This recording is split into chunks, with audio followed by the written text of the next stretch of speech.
सिर्फ stamp duty दीजिए और प्रॉपर्टी अपने नाम पर कीजिए।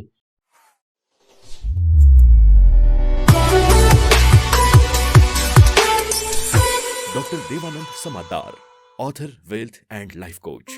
नमस्कार दोस्तों, मैं doctor Devanand Samaddar, author, wealth and life coach. सुनने में आपको अजीब लग रहा होगा क्योंकि आपको तो पता है स्टैम्प ड्यूटी हर स्टेट का अलग अलग होता है।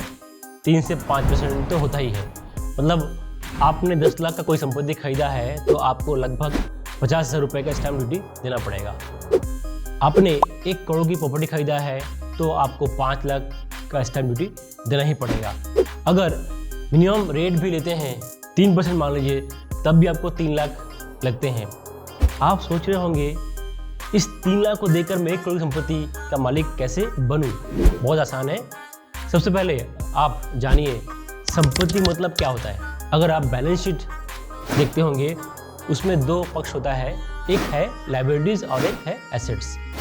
एसेट्स मतलब संपत्ति, इसमें आप cash in hand, cash in bank, furniture, building, land, बहुत सारे लिस्ट आपको इसमें देखने को मिलेंगे। उसमें आगे जाएंगे तो कुछ चल कुछ अचल संपत्ति भी उसमें दिया होता है। कुछ इंडिविजुअल संपत्ति भी होता है जिसे आप छू नहीं सकते, जैसे गुडविल है, लाइफ इंश्योरेंस पॉलिसी है। वह दोनों भी संपत्ति ही कहलाता है। अब मैं आपको डिस्क्राइब करता हूँ कि कैसे आप 3 लाख के बदले में 1 करोड़ की संपत्ति का मालिक बन सकते हैं। इसमें आपको एक हैबिट रखनी होगी। इसमें आपको रेगुलर हर साल स्टैम्प ड्यूटी पे करना है। मान लीजिए आपने 1 करोड़ की प्रॉपर्टी ली है, 3% मतलब 3 लाख को आप डिवाइड करें तो 33 साल आते हैं। तो आपको लगातार 3 लाख देना है 33 साल तक। इसमें आपको 1 करोड़ की प्रॉपर्टी आपके नाम से कर दी जाएगी, पर उसको आप किसी को बेच नहीं सकते क्योंकि आपने पूरा 1 करोड़ रुपया पेमेंट नहीं किया है, परंतु आपका उस मालिकाना हक रहेगा। आप इसे 20 या 15 साल में भी चुका सकते हैं कुछ शर्तों के साथ। इस 20 साल के दौरान मान लीजिए आपके साथ कोई ऐसी घटना हो जाए जिससे आप परमानेंट डिसेबल हो गए और काम नहीं कर पाए, तो आपको बहुत सारे पैसे का छूट मिल सकता है।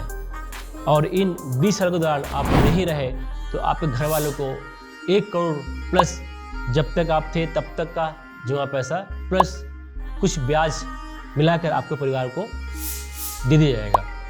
और अगर आप 20 साल तक जीवित रहे तो आपने जो भी पैसा कंपनी को दिया है उस पर ब्याज मिलाकर आपको 1 करोड़ रुपया भी वापस कर दिया जाएगा। कितना अच्छा तरीका है संपत्ति इकट्ठा करने का। आम के आम और गुठली के दाम। 1 करोड़ की फिजिकल प्रॉपर्टी मतलब जिससे आप छू सकते हैं, खरीदना आसान नहीं है, बहुत बड़ा अमाउंट लगता है। इसके लिए आपको लोन लेना पड़ेगा, फिर उस लोन को आपको चुकाने के लिए ब्याज देना पड़ेगा।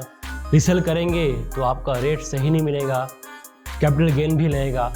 इन सब से बचने का तरीका यही है कि आप ऐसी एक इंडिविजुअल प्रॉपर्टी खरीदें जो आपके साथ साया के रूप में रहे, हमेशा रहे।